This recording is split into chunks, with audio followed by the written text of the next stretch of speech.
देखिए, पिछले वर्ष भी गुरु पूर्णिमा पर आप लोग उपस्थित थे और आज भी उपस्थित हैं। कुछ हैं इसमें और कुछ किसी काम में कहीं लगे हुए हैं। फिर गुरु पूर्णिमा का अवसर है और कुछ कहने के लिए आपने मुझसे आग्रह किया है। तो पिछली बार गुरु पूर्णिमा और दीक्षा पर मेरे मन में कुछ ख्याल आया था, उसे मैंने आपके बीच रखा था। इस बार गुरु पूर्णिमा पर ऐसा ख्याल आ रहा है कि गुरु की पूर्णिमा में गुरु की इतनी क्यों महत्व दिया गया, गुरु को इतना क्यों महत्व दिया गया। तो गुरु शब्द या गुरु को जब मैं देखता हूं तो ऐसा लगता है कि गुरु शब्द के इतिहास और गुरु शब्द की व्याख्या और गुरु शब्द के व्याकरण को लेकर के ज्यादा चिंतना की गई। पर मामला कुछ और भी है। आज ऐसा अनुभव में आ रहा है कि गुरु शब्द नहीं, गुरु अनुभव का विषय है।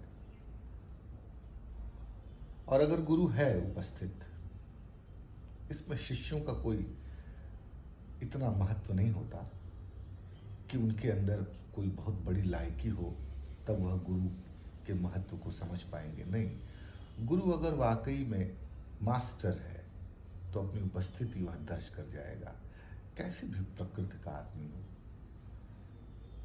गुरु क्योंकि एक अनुभव है,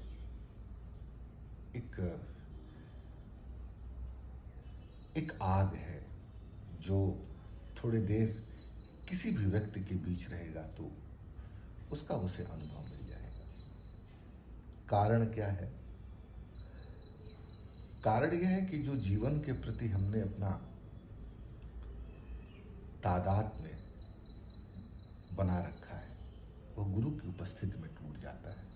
ऐसा अनुभव होता है कि सब कुछ टूट सा गया और गुरु के बीच, गुरु के इर्द गिर्द होने से एक नए किस्म का तादात्म्य, जो कोई बंधन नहीं है, उससे वह जुड़ जाता है, भले ही वह थोड़ी देर की उपस्थिति हो। तो गुरु की जो गुरुता है वह यह है कि आप अपने जीवन के प्रति, अपने प्रति जो, अपनी भावनाओं के प्रति, अपनी इच्छाओं के प्रति जो तादात्म्य बना रखा है वह गुरु की उपस्थिति में टूट जाए। हमने तादात्म्य क्या बना रखा है? पतंजलि ने इस पर इशारा किया है कि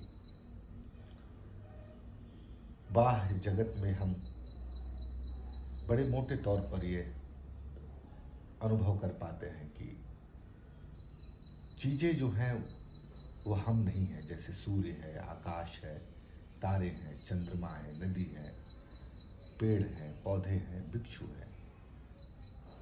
तो हम उनसे कहते हैं कि यह देखो, यह बिच्छू है, यह नदी है, यह पेड़ है। हमारे मुंह से यह नहीं निकलता। हमें ऐसा नहीं लगता कि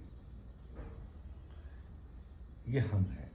हम आकाश को देख करके, हम सूर्य को देख करके ऐसा कहते हुए नजर आते हैं कि देखो सूर्य उदित हुआ है, देखो बारिश हो रही है। पर ठीक इसके उल्टे जब हम आंतरिक जगत की यात्रा की तरफ निकलते हैं तो बड़े सूक्ष्म स्तर पर हम अंतर जगत की समस्त पदार्थों, वस्तुओं, चेतनाओं से हम तादात्म्य स्थापित कर लेते हैं।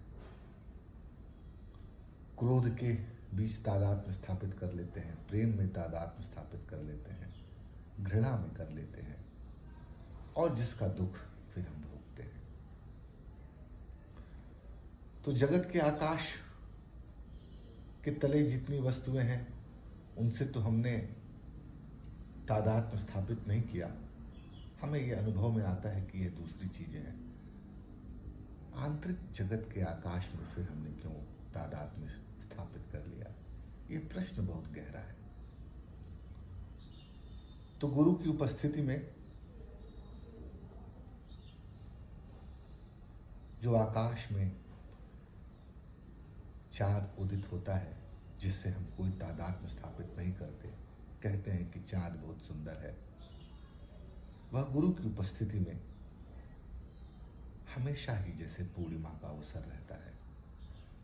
वो कहता है कि अंतर जगत के आकाश में तुमने जिन जिन चीज़ों से, जिन जिन वस्तुओं से तादात्म्य स्थापित कर लिया है, उसे खत्म करो। तुम मात्र एक दृष्टा हो, तुम मात्र एक अनुभव करने वाले हो। उस अनुभव करने वाले की तरफ सर को बढ़ो और गुरु की उपस्थिति को प्रणाम करो, क्योंकि वही तुम्हारे इस तादात्म्य को तोड़ सकता है। वही तुम्हारे इस तादात्म्य को मूल दृष्टा के दृष्टि